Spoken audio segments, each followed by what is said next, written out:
بسم اللہ الرحمن الرحیم۔ السلام علیکم ورحمۃ اللہ وبرکاتہ۔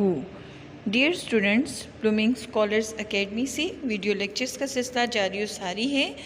اس سلسلے میں جماعت دہم کی مطالعہ پاکستان کے سبق نمبر 3 کے حوالے سے ویڈیو لیکچر نمبر 3 کا آغاز کرتے ہیں، جو کہ اس کتاب میں سبق نمبر 3 میں موجود ذیلی عنوان زراعت میں جدیدیت اور زرعی مسائل اور ان کے حل سے متعلق ہے۔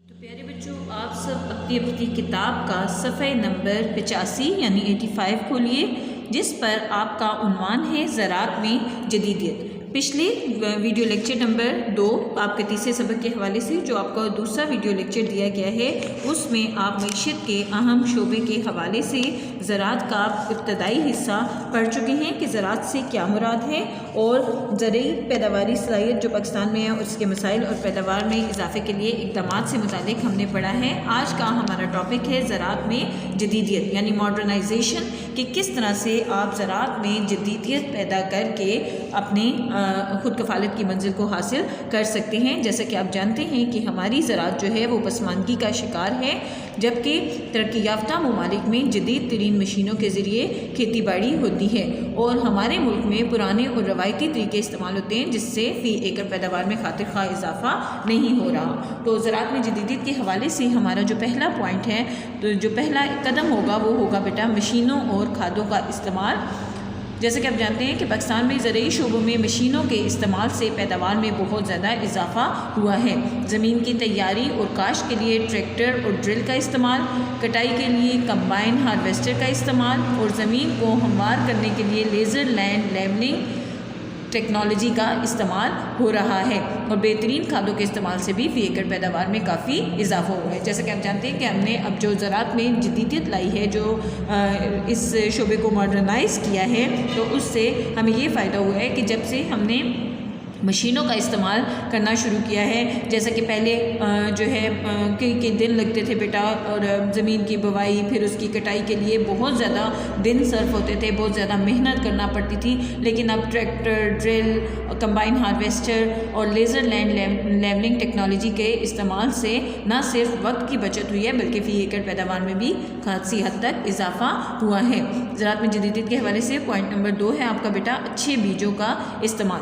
پاکستان میں زراعت کی ترقی کے لیے اچھے بیجوں کا استعمال کیا جا رہا ہے، جو مختلف فصلوں کی فی ایکڑ پیداوار بڑھانے میں اہم کردار ادا کرتے ہیں۔ اندرون ملک تیار ہونے کے علاوہ بیٹا یہ بیج دوسرے ممالک سے درآمد بھی کیے جاتے ہیں، یعنی دوسرے ممالک سے بھی یہ اچھے بیج منگوائے جاتے ہیں تاکہ زراعت میں ہمیں ترقی حاصل ہو۔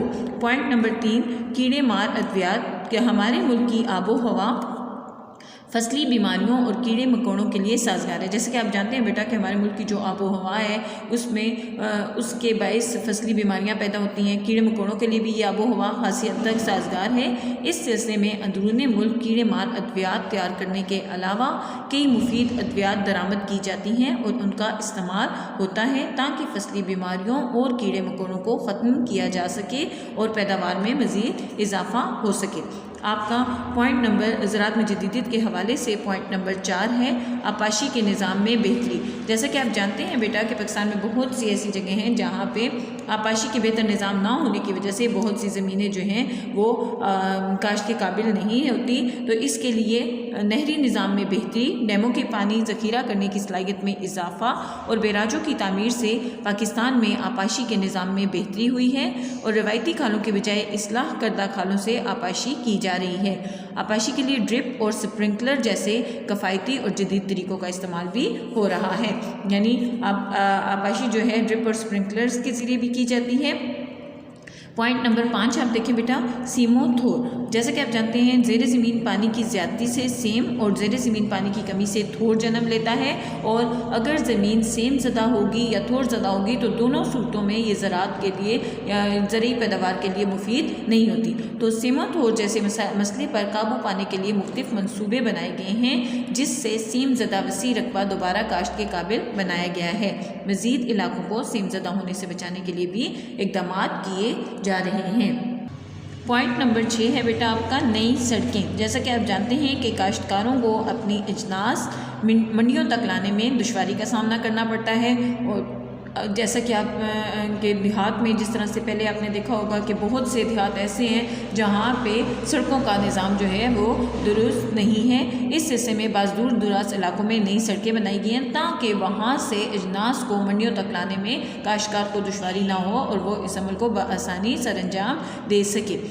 یہ تو تھا بیٹا کہ زراعت میں جدیدیت کے لیے ہم نے کیا کیا کام کیے ہیں۔ اب ہم دیکھتے ہیں کہ ہماری زراعت کو اس وقت جو ہمارے ملک میں زراعت کے شعبے کو درپیش اہم مسائل کون کون سے ہیں۔ تو ہماری زراعت کو درپیش اہم مسائل میں سے چند ایک درج ذیل ہیں۔ نمبر 1، زرعی مداخلات کی کمی۔ زرعی شعبے کے ہمارا کسان جو ہے بیٹا وہ ابتدا سے ہی پسماندگی کا شکار ہے کیونکہ اس کی مالی حالت بہت خراب ہے، اور وہ انسان جو دوسروں کے لیے خوراک فراہم کرتا ہے، یعنی محنت مزدوری کرتا ہے، زمین میں فصل کو کاشت کرتا ہے، زمین کی کٹائی بوائی سے لے کر کٹائی تک کے عمل میں وہ جتنی محنت کرتا ہے، جس ذریعے سے ہمیں خوراک فراہم کرتا ہے، وہ اسے خود 2 وقت کی روٹی میسر نہیں ہے کیونکہ وہ پسماندگی غربت کا شکار ہے اور اس کی مالی حالت بہت خراب ہے۔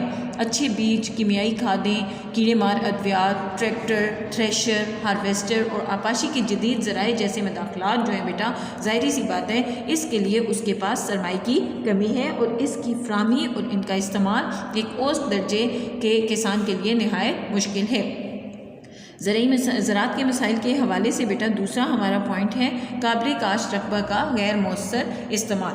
آپ جانتے ہیں بیٹا کہ پاکستان میں لاکھوں ایکڑ اراضی جو ہے اس کو استعمال میں لانے کی کوئی منصوبہ بندی نہیں ہے، کہ بہت سی اراضی، بہت سی زمین ایسی ہے کہ جس کو استعمال میں لانے کے لیے کسی طرح کی کوئی منصوبہ بندی نہیں کی گئی۔ اس کے علاوہ جیسا کہ آپ نے اوپر پڑھا کہ ہمارا کسان جو ہے وہ سرمائے کی کمی کا شکار ہے۔ سرمائے کی کمی، آپاشی کے ناکافی سہولتوں کی وجہ سے قابل کاشت رقبہ کا بہت کم حصہ استعمال ہوتا ہے، اور ہر سال زمین کی زرخیزی بحال رکھنے کے لیے زمین کا ایک بڑا حصہ خالی چھوڑ دیا جاتا ہے۔ پوائنٹ نمبر 3 آپ دیکھیں بیٹا قدرتی آفات۔ جیسا کہ آپ جانتے ہیں کہ ملک میں سیلاب، زلزلے، آندھیاں اور خشک سالی وغیرہ جیسی قدرتی آفات کسان کے لیے پریشان کن ہیں۔ ان سے فصلوں کو شدید نقصان پہنچتا ہے۔ پوائنٹ نمبر 4 ناکافی ذرائع آپاشی۔ جیسا کہ آپ جانتے ہیں کہ پاکستان کے نہری نظام کے باوجود ہمارے پاس آپاشی کے ذرائع ناکافی ہیں۔ کھالوں اور کھیتوں میں بہت سا پانی ضائع ہو جاتا ہے، اور دریاؤں کا بہت سا پانی سمندر کی نظر ہو جاتا ہے، اور اسے ذخیرہ کرنے کا کوئی خاطر خواہ انتظام بھی موجود نہیں ہے۔ اسی طرح ضرورت سے زیادہ بجلی کی لوڈ شیڈنگ سے بھی ٹیوب ویل سے پانی حاصل کرنا مشکل ہو جاتا ہے اور فصلیں متاثر ہوتی ہیں۔ پوائنٹ نمبر 5 دیکھیں بیٹا جدید طریقہ کار پر توجہ نہ دینا۔ ہمارے ملک میں فصلوں کے نئے بیج، کیمیائی کھادوں اور زرعی مشینری کے استعمال کا رجحان بہت کم ہے، اور زرعی زمینوں پر زیادہ سے زیادہ فصلیں کاشت کرنے کی طرف بہت کم توجہ دی جاتی ہے۔ جیسے کہ آپ جانتے ہیں بیٹا کہ ہمارے ملک میں فصلوں میں نئے بیجوں کا استعمال، کیمیائی کھادوں کا، زرعی مشینری کا استعمال کرنے کی طرف رجحان بہت کم ہے، اور اسی وجہ سے زیادہ فصلیں کاشت کرنے کی طرف توجہ بھی کم دی جاتی ہے، تو اس حوالے سے ہماری زراعت جو ہے وہ مسائل کا شکار ہے۔ پوائنٹ نمبر 6 دیکھیں زرعی قرضوں کی عدم دستیابی۔ زرعی قرضہ دینے والے اداروں کی کمی کے باعث کسان یہ قرضے عام طور پر آڑھتیوں اور ساہوکاروں سے لیتے ہیں۔ اب آڑھتی اور ساہوکار کیا ہوتے ہیں بیٹا؟ آڑھتی وہ ہوتے ہیں جو کہ اپنے مطلب منڈیوں میں جو کام کرتے ہیں، ٹھیک ہے، ایک ان کے پاس بیٹا ہوتا ہے زیادہ مال ہوتا ہے، ان سے لوگ مال لے کر آگے مزید لوگوں کو فروخت کرتے ہیں۔ یعنی جیسے آپ ایک پوری کھیپ لے لیتے ہیں، پورا آڑھتی ہوتے ہیں جن کے پاس زیادہ مال ہوتا ہے، ٹھیک ہے بیٹا، اور ساہوکار ہوتے ہیں جو سود پر قرضہ دیتے ہیں، اور ظاہری سی بات ہے جب لوگ آڑھتیوں اور ساہوکاروں سے قرضہ لیتے ہیں تو ان کی شرح سود بھی زیادہ ہوتی ہے، یعنی وہ رقم سے دگنی رقم وصول کرتے ہیں۔